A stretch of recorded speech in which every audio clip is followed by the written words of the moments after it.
Hello everyone. आज इस video lecture में हम some basic concept of chemistry class 11th का फर्स्ट चैप्टर पढ़ा रहे थे। इस बीच में हमारा चल रहा है उसका ये वीडियो नंबर 10 है। इससे पहले 9 क्लास इस चैप्टर का हम अपने यूट्यूब चैनल पे अपलोड कर चुके हैं। तो इस क्लास में हम लोग पढ़ेंगे molecular formula, gram molecular mass, gram molecules, उसके बाद फार्मूला मास, उसके बाद मोल कॉन्सेप्ट। तो ये सब हम अभी पढ़ेंगे इस चैप्टर में। तो इस क्लास में तो पूरा अच्छे से इसको देखिएगा लास्ट तक। स्टार्ट करते हैं सबसे पहले मॉलिक्यूलर मास। तो मॉलिक्यूलर मास कैसे कैलकुलेट किया जाता है, how to calculate molecular mass of मतलब किसी भी मॉलिक्यूल्स का हम मॉलिक्यूलर मास कैसे कैलकुलेट करेंगे। तो सबसे पहले क्या होता है, सिर्फ और सिर्फ इसमें कुछ नहीं करना होता, सम ऑफ इट्स एटॉमिक मास, उसका जो एटॉमिक मास है उसको जोड़ देना है। उसमें मान के चलिए जितने भी एटम्स होंगे उसका जो मास होगा उसको कैलकुलेट करते जाना है, तो आराम से निकल जाएगा। मास तो पता ही होता है लगभग जनरली। तो क्या, और अगर इसका डेफिनेशन पता करें तो वो क्या होता है, the average relative mass of its molecules as compared to the mass of an atom of carbon, take atom, take natural, यानी C12 एटम से कंपेयर करके निकाला जाता है। लेकिन अगर आपसे क्वेश्चन में आ जाए तो कैसे कैलकुलेट करेंगे, जैसे आपको पूछेगा कि मीथेन का मॉलिक्यूलर मास कितना है, तो मीथेन का फॉर्मूला क्या होता है, CH4, number of carbon 1, number of hydrogen 4, that is methane. तो मास ऑफ कार्बन एटम, तो कार्बन एटम का मास कितना होता है, एक कार्बन एटम का मास होता है 12, तो 12 into 1 plus mass of hydrogen atom, number of hydrogen atom 4, 4 into 1, mass of hydrogen 1, एक होता है हाइड्रोजन का मास ना, तो 4 into 1 कितना हो गया 16 AMU। अब तो U भी बोल देते हैं, 16 AMU और U इसका आंसर है। AMU क्या होता है, यूनिट होता है मॉलिक्यूलर मास का, एटॉमिक मास यूनिट, तो इसको UAMU में ही हम लोग एक्सप्रेस करते हैं। ठीक है। दूसरा कि क्वेश्चन आपसे पूछ सकते हैं what is the molecular mass of water. इसके अलावा भी दूसरा भी कोई पूछेगा तो ऐसे ही करेंगे हम लोग, सम ऑफ एटॉमिक मास करके ही निकालेंगे।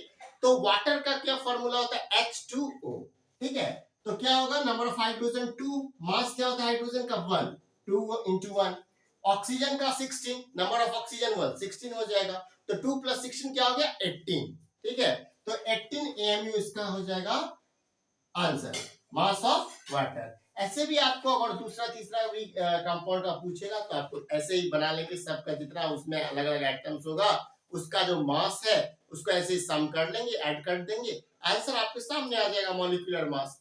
तो मॉलिक्यूलर मास को एक्सप्रेस जो हम लोग करते हैं वो AMU या U के टर्म में करते हैं। ठीक है, लेकिन अब नेक्स्ट टॉपिक जो आज हमारा है वो है ग्राम मॉलिक्यूलर मास। ठीक है, क्या नेक्स्ट टॉपिक है, ग्राम मॉलिक्यूलर मास। तो ग्राम मॉलिक्यूलर मास कैसे करते हैं, तो ग्राम मॉलिक्यूलर मास को हम लोग ग्राम में एक्सप्रेस करते हैं। It is defined as the mass of an atom expressed in gram. Mass of atom किसमें एक्सप्रेस्ड हो, ग्राम में जब एक्सप्रेस करेंगे उसको क्या बोलते हैं, ग्राम मॉलिक्यूलर मास या ग्राम मॉलिक्यूल्स बोलते हैं। जैसे H2O है उसका मॉलिक्यूलर मास हम निकाले 18 AMU, उसको लिखेंगे 18 ग्राम, 18 ग्राम क्या हो गया, ग्राम मॉलिक्यूलर मास और ग्राम मॉलिक्यूल्स। अब बात करेंगे फार्मूला मास का। Formula mass is only applicable for ionic compound such as NaCl, KCl, ये सब जो कंपाउंड है जैसे NaCl है ये आयनिक कंपाउंड है। ठीक है, अब इसमें जो है एटॉमिक नंबर कितना है होता है, सोडियम का 11 होता है और क्लोरीन का कितना होता है 17 होता है।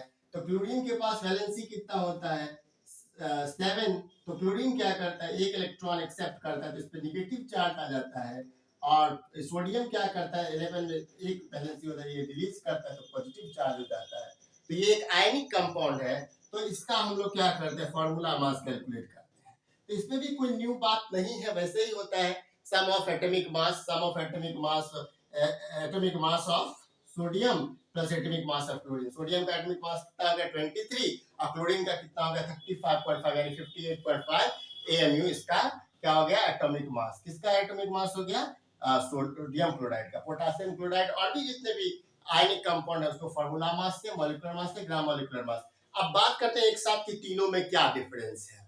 तो सीधा सीधा बात है कि मॉलिक्यूलर मास जब भी कैलकुलेट करना होगा तो सम ऑफ एटॉमिक मास कैलकुलेट कर देंगे, जितना भी मतलब फार्मूला उसका अगर पता रहेगा उसमें जितने भी एटम्स होंगे उनका जो मास होगा उसको ऐड ऑन कर देंगे, सीधा सीधा मॉलिक्यूलर मास निकल जाएगा। उसको एक्सप्रेस करेंगे हम लोग AMU या U के टर्म में। ठीक है, दूसरा है ग्राम मॉलिक्यूलर मास, उसी एमयू को ग्राम में कन्वर्ट कर देंगे तो ग्राम मॉलिक्यूलर मास निकल जाएगा। But formula mass only for किसके लिए होता है ये होता है आपका पता होगा आयनिक कंपाउंड के लिए। आयनिक कंपाउंड पता है एनायन केटायन, आयनिक कंपाउंड के लिए होता है कौन सा, तो ये वाला फार्मूला मास। अब ये पूरा बात अगर आपको पता चल गया अच्छे से समझाने के बाद, इसको पूरा अच्छे से नोट कर लीजिए, ठीक है। और यहाँ तक का वीडियो को एक बार फिर से देख लीजिए। अगर कोई डाउट रह गया है तो कमेंट में लिख दीजिए कि यहाँ हमें समझ नहीं आया। और अगर नहीं कोई डाउट है तो उसको अगर दोबारा देखेंगे तो पूरा क्लियर हो जाएगा। इसके बाद आप एनसीईआरटी लाइन बाय लाइन इस चैप्टर को, इस मतलब इस दोनों टॉपिक को पढ़िए, आपका पूरा क्लियर हो जाएगा, ठीक है। नहीं भी पढ़िएगा तो भी कोई दिक्कत है, वीडियो को ही 2 बार प्ले कर लीजिए, उससे भी काम चलेगा। जल्दी से इसको पहले लिख लीजिए अपने कॉपी के अंदर।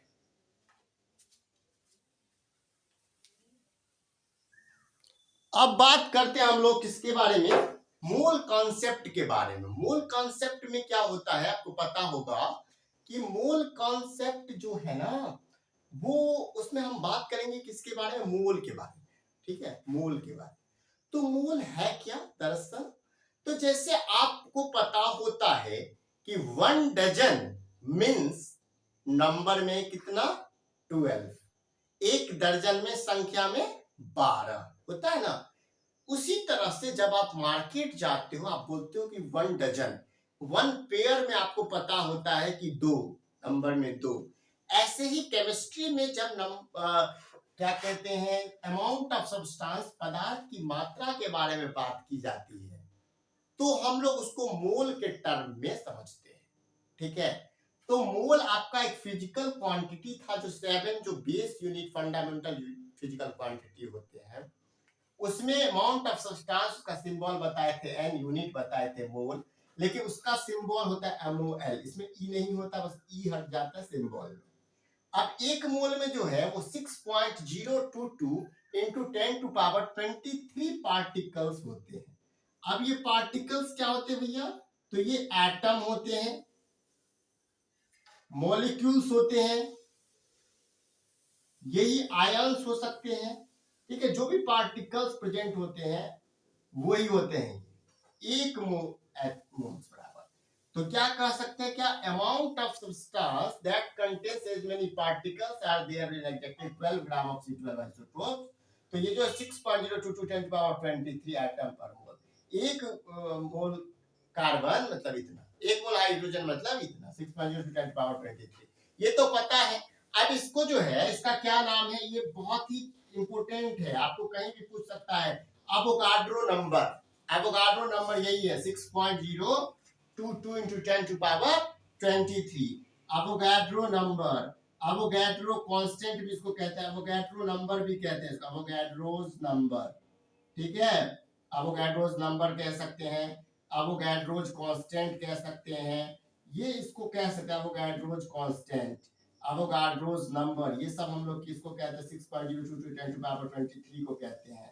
और इसको अगर हम सिंबल के फॉर्म में, अगर इसको सिंबल है देख सकते हैं कैपिटल N और कैपिटल A, ये सिंबल होता है इसका वैल्यू क्या हो जाएगा 6.022 10⁻23, Avogadro number 6.022 10⁻23, Avogadro constant 6.022 10⁻23, number of 1 mole carbon atom में कितना, तो 6.022 10⁻23 एटम पर मोल इतना होता है।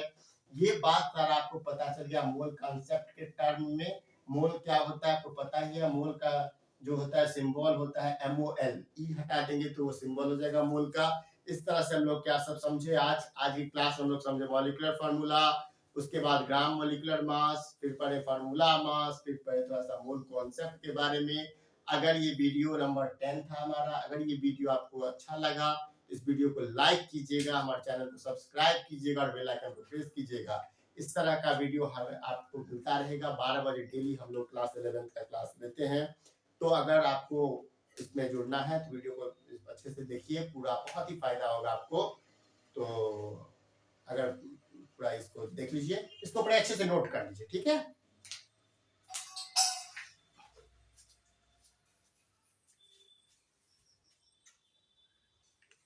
पूरा अच्छे से नोट कर लीजिए।